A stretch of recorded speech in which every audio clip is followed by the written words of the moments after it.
Bonjour et bienvenue à la première capsule explicative de Projet participatif citoyen, première capsule d'une série spéciale en ces temps encore incertains. Aujourd'hui, dans la capsule, on va jaser idées.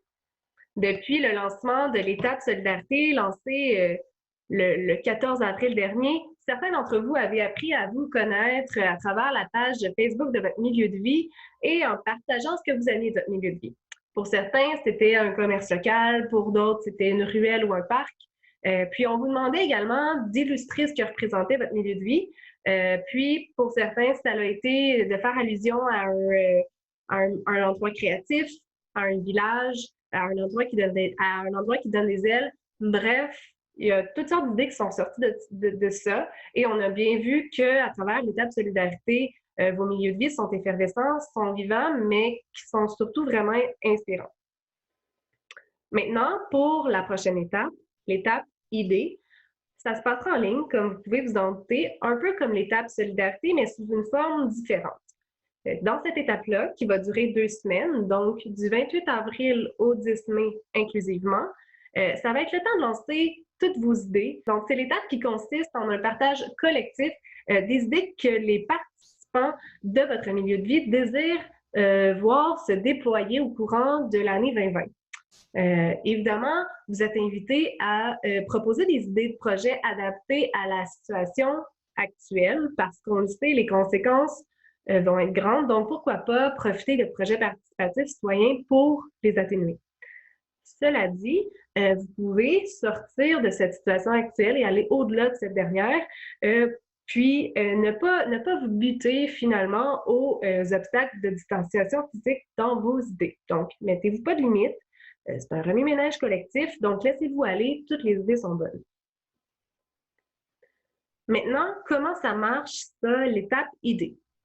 Premièrement, rejoignez la boîte à idées par le lien qu'on vous a fourni dans le courriel. Donc, plus précisément, où c'est écrit, cliquez ici pour rejoindre la boîte à idées. Donc, vous allez arriver sur une plateforme qui ressemble à ceci. Donc, à noter que quand vous allez arriver sur la plateforme, d'emblée, là, vous n'avez pas besoin de vous inscrire, donc nul besoin de partager quelconque coordonnée. Vous pouvez tout de suite partager une idée dès que vous arrivez. Pour partager une idée, vous allez dans le bas de l'écran où est-ce qu'il y a un petit plus. Vous cliquez sur le plus. Ensuite, sur le A. Donc, si on me demande justement si j'ai envie de me créer un compte, je peux tout simplement dire non merci parce que je n'ai pas envie nécessairement de m'inscrire ou de fournir quoi que ce soit et je peux continuer de toute façon. La manière qu'on va procéder, c'est tout simplement entrer votre nom, votre idée, de la catégoriser, puis ensuite de la publier. Donc, vous entrez votre nom, vous entrez votre idée. Ici, on cherche à connaître l'idée générale de ce que vous avez en tête. Donc, il faut vraiment essayer de s'en tenir à une ligne pour résumer votre idée. De toute façon, vous pouvez voir dans le bas du post-it qu'il y a un nombre de caractères limité. Donc, c'est là aussi pour vous rappeler de garder ça simple et de garder ça concis.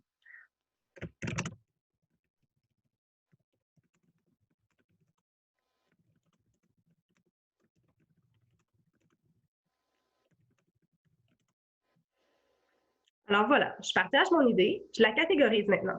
Donc, il y a un code de couleur. En jaune, c'est pour les idées qui vont dans la catégorie aménagement de l'espace. En rouge, dans la catégorie animation culturelle. Et en vert, dans la catégorie verdissement. En ce qui me concerne, le yoga en plein air ne se retrouve pas nécessairement dans une de ces catégories-là. Donc, je vais tout simplement le laisser en gris pâle dans la catégorie non catégorisée. Puis, je vais pouvoir publier mon idée sur la plateforme, donc dans la boîte à idées.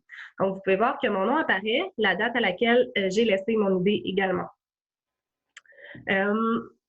Vous pouvez aussi partager une idée sous forme d'image. Donc, en cliquant sur le même icône, le petit plus ici en bas, mais au lieu de cliquer sur le A, vous cliquez sur l'image, donc l'icône représentant une espèce de tableau. Puis, vous passez par le même processus, c'est-à-dire que vous entrez votre nom, vous entrez votre idée, évidemment, via une image, vous la catégorisez, puis ensuite, vous cliquez sur « Publier ». qui peut être intéressant ici, c'est de partager une image ou de faire participer vos enfants, disons, à travers cette image-là. C'est-à-dire que vous pourriez, par exemple, partager le dessin d'un de vos enfants ou une photo aussi. Là, ça peut être une photo que vous avez prise dans votre quartier, mais ça peut être aussi une image que vous avez retrouvée sur Internet.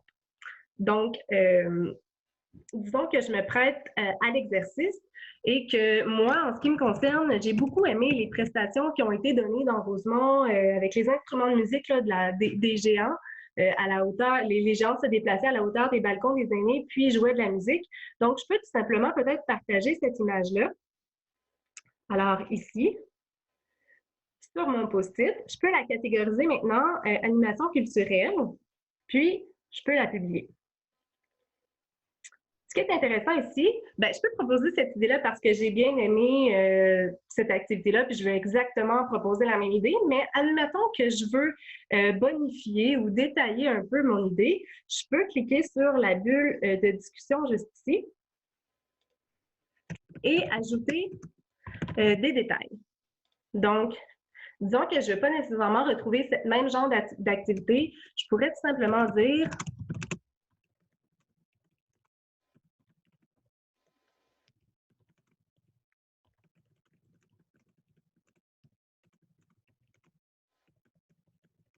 donc, j'aime bien l'idée d'un spectacle ambulant dans les rues de mon quartier. Et je laisse mon message. Puis, la beauté de la chose, c'est que les autres participants de mon milieu de vie vont peut-être venir commenter et ajouter à la discussion.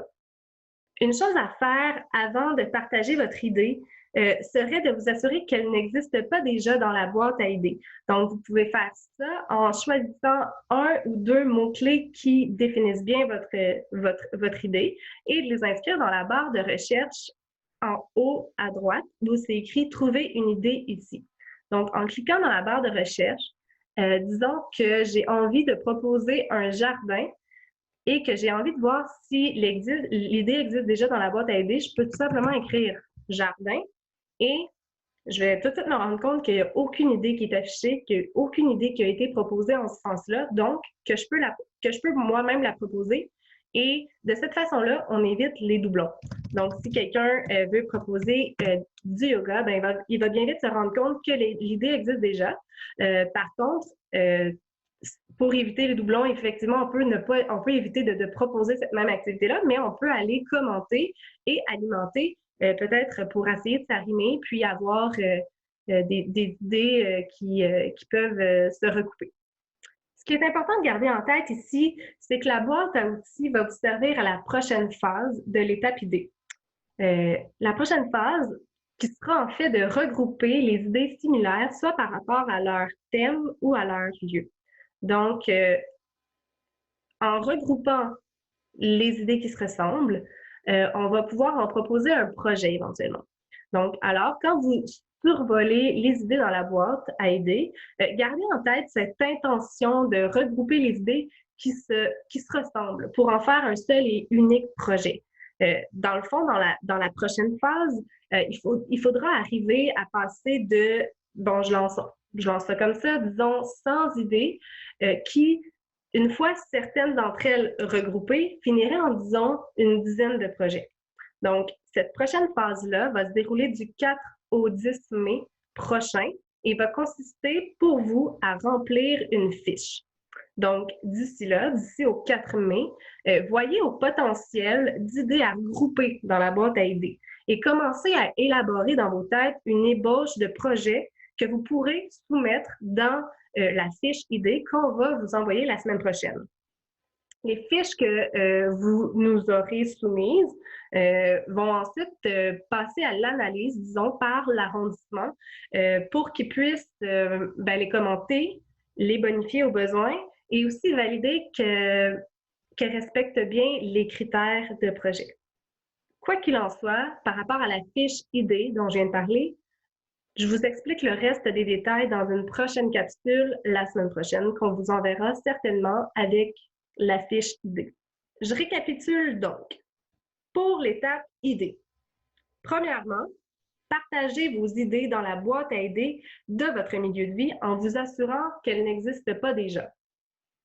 Deuxièmement, survolez les idées des autres et commentez-les au besoin. Troisièmement, gardez en tête de regrouper les idées qui se ressemblent dans la boîte à outils pour en faire des projets à soumettre dans la fiche idées qu'on va vous transférer la semaine prochaine. Alors voilà, ça fait le tour de la toute première capsule explicative de projet participatif citoyen. Continuez à nous écrire pour nous poser vos questions ou pour nous faire part de vos commentaires. Et bien, sur ce, je vous dis à la prochaine capsule.